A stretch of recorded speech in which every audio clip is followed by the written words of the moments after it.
Cəmil Elşadoğlu Quliyev 1963-cü ildə Bakı şəhərində anadan olub. 1984-cü ildə Moskva Ümumtürk Kinematografiya İnstitutunu bitirib. Həmin ildən Azərbaycan Film Kino Studiyasında bir çox sənədli və bədii filmlərə quruluş verib. Filmlər Fransa, İsveç, Türkiyə, Rusiya, Gürcüstan, Çexiya, Rumıniya və sair ölkələrdə beynəlxalq festivallarda iştirak edib. 2006-cı ildən 2013-cü ilə qədər Azərbaycan Dövlət Film Fondunun direktoru, 2011-2013-cü illərdə Mədəniyyət kanalının baş direktoru olub. Azərbaycan Respublikası Kinematografçılar İttifaqının icraçı katibi, İctimai Televiziya və Radio Yayımları şirkətinin baş direktoru işləyib. 2018-2019-cu illər Mədəniyyət Nazirliyinin Kinematografiya şöbəsinin filmlərin qeydə alınması, təbliği və yayımı sektorunun müdiri olub. 2019-2020-ci illərdə Azərbaycan Film Kino Studiyasının direktor vəzifəsində çalışıb. Filmoqrafiyasında aktyor kimi 4, rejissor kimi 21, ssenari müəllifi kimi 6 film var. Azərbaycan Dövlət Mədəniyyət və İncəsənət Universitetinin professoru, əməkdar incəsənət xadimidir. Hal-hazırda Dövlət Film Fonduna rəhbərlik edir.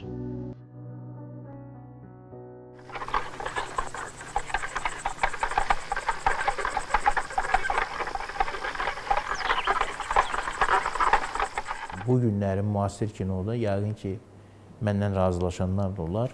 Film hələ ssenari dövründə, yaranma dövründə artıq filmin hansı festivallara istiqamətləndirilməsi, hansı kino bazarlarına istiqamətləndirilməsi, hansı tamaşaçı auditoriyasına istiqamətləndirilməsi nəzərə alınmalıdır. 90-cı illərin əvvəlində bilirsiniz ki, Azərbaycan kinematoqrafı artıq dövlətin himayəsindən çıxdı, yəni maliyyələşdirilməsi dayandırıldı. Çünki Sovet Azərbaycan kinosunun maliyyələşməsi SSR-i dövlət kinosu tərəfindən həyata keçirilirdi, vəsaiti onlar ayırırdı. İkinci bir vəsait ayrılırdı mərkəzi televiziya xətti ilə, yəni Azərbaycan kinosunda iki istiqamətdə filmlər çəkilirdi. Dövlət kinosunun maliyyəsi ilə və mərkəzi televiziyanın televiziya filmləri, maliyyəsini televiziya filmləri çəkilir. Təbii ki, Sovet dağılandan sonra bu qurumlar da öz funksiyalarını itirdi. Artıq onlar Rusiya başladı xidmət eləməyə, çünki onlar artıq Rusiyanın televiziyasına çevirdilər, Rusiyasının dövlət kinosuna agentliklər yarandı və s. Azərbaycan kinosu 90-cı illərin əvvəllərində tamamilə öz necə deyərlər, istiqamətini bir müddət itirdi. Və onu itirdiyə görə təbii ki, kinoda çalışan insanlar, onlar çıxış yolları axtarırdılar. Və çıxış yollarının biri o idi ki, müxtəlif sponsorlara müraciət etmək. O vaxt heç prodüser belə anlayışı yox idi. Müxtəlif sponsorlara müraciət edirdilər, sponsorlardan vəsait alırdılar, o filmləri çəkirdilər.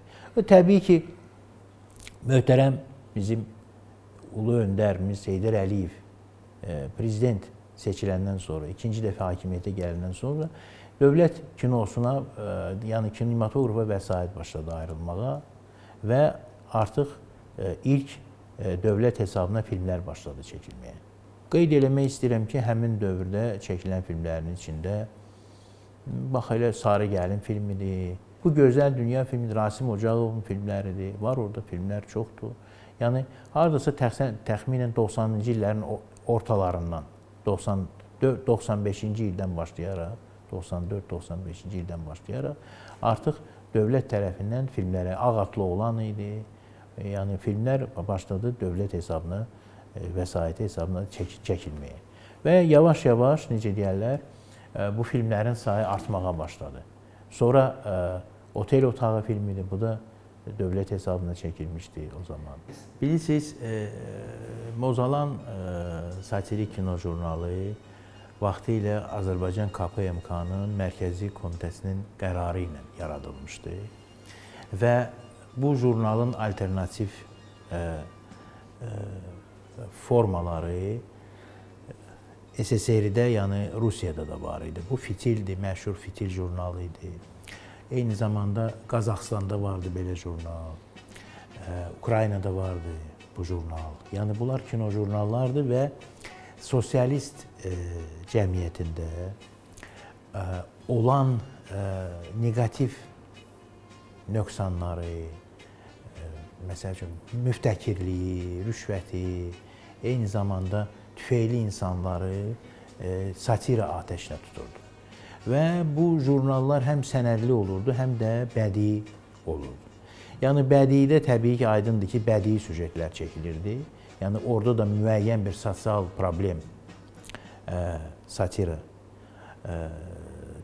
nöqteyi nəzərindən tənqid olunurdu və kinematografik formadır. Bir də sənədli, yəni ki, bu artıq hansısa müəssisədə, hansısa bir zavodda, o zaman fabrikdə olan, məsəl üçün, müəyyən pozuntular, qanunlara riayət olunmaması məsələləri ciddi şəkildə tənqid olunurdu və bu jurnallardan o zaman cəmiyyətdə, sosialist cəmiyyətində çox qorxurdular.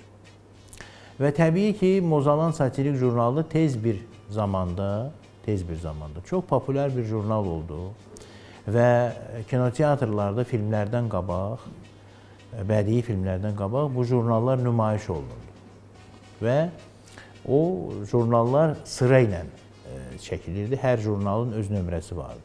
Təbii ki, artıq Sovet İttifaqı dağılandan sonra artıq quruluş dəyişdi. Artıq həm Azərbaycan da müstəqil oldu, Azərbaycanda da artıq özəlləşmə başladı getməyə, müəssisələr özəlləşdirildi, bir çox nazirlik və qurumlar ləğv olundu və s. və ilaxırə. Yəni ki, artıq o satira, tənqid nöqteyi nəzərindən bəzi o Sovet sosialist dövründə olan məqamlar artıq öz aktuallığını itirdi.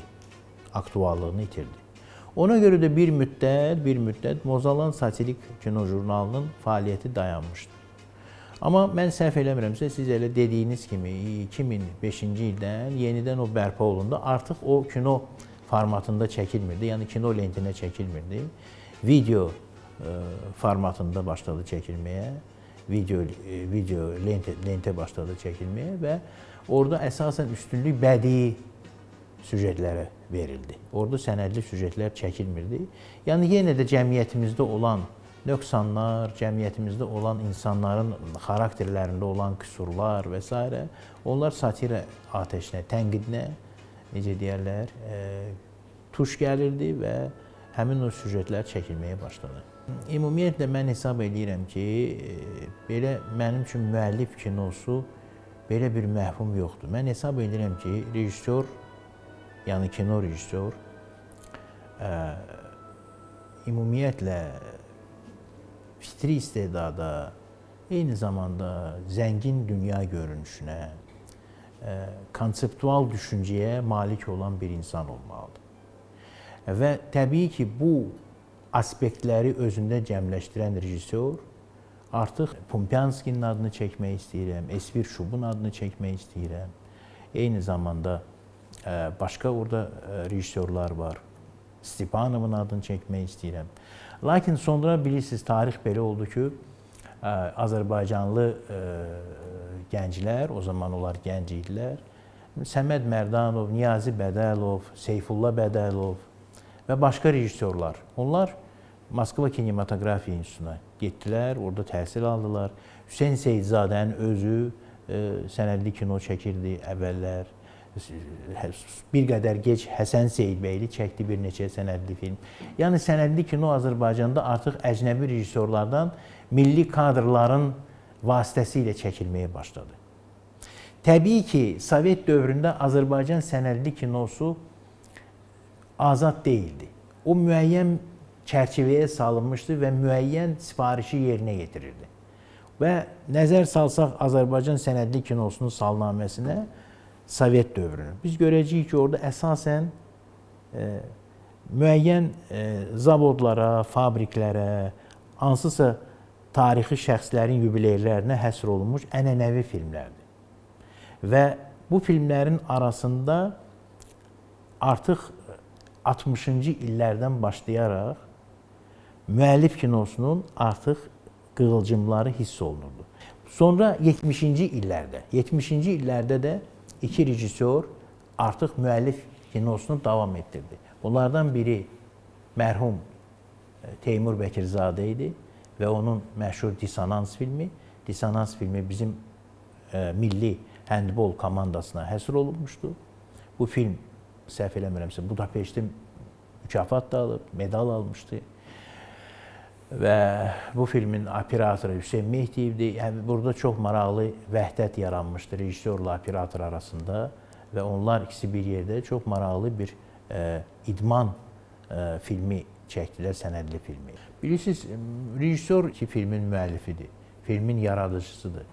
Və ona görə də rejissor mövzunu seçərkən, əsəri seçərkən tam azad olmalıdır. Bilirsiniz, kino semiotikanın qanunu var da, orada deyir ki, hər bir insanın, hər bir yaradıcı insanın daxilində əziyyət hissi olmalıdır. Yəni ki, onu bir yaradıcı insanı daxilən ona nəsə əziyyət verməlidir, narahat eləməlidir, hansısa bir mövzu. O onu narahat edəndə ondan sonra artıq ikinci mərhələ gəlir. Obrazların, simvolların, rəmzlərin formalaşması. Yəni ki, yaradıcı insanın daxilində obrazlar, simvollar, rəmzlər formalaşır.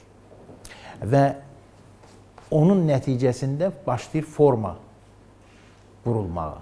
Gələcək ssenarinin forması.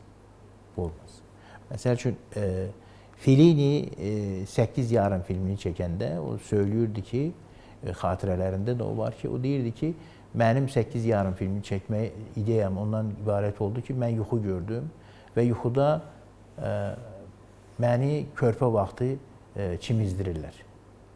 Və o səhnə var filmdə də, yadımıza gəlirsə, orada balaca qəhrəmanı, o da orada qəhrəman yuxu görür və orada balaca qəhrəmanı, anası, qadınlar orada çimizdirirlər, onu pak eləyirlər və s. Yəni ki, yuxudan əmələ gəlib bu film. Yuxudan əmələ. Məsəl üçün, Şukşin, Vasili Makaroviç. Onun, məsəl üçün, əsəri Kalina Krasnaya. O da qatarda gedərkən bir qoca qarını görür. Qarı stansiyaların birində pişmiş kartof satır. O düşür qatardan, orada 5 dəqiqə, 3 dəqiqə dayanır qatar. Düşür o qatardan, həmin o qarıdan kartof alır yeməyə və onun arasında olan söhbət əsnasında həmin o əsər yaranır. Yəni ki, bu çox maraqlı bir prosesdir, əsərin ərsəyə gəlməsi. Və hər bir rejissorda onun daxilindən asılı olaraq əsər müxtəlif ərsəyə gəlir. Я не хочу туда! Поворачивай! Нет, только вперед!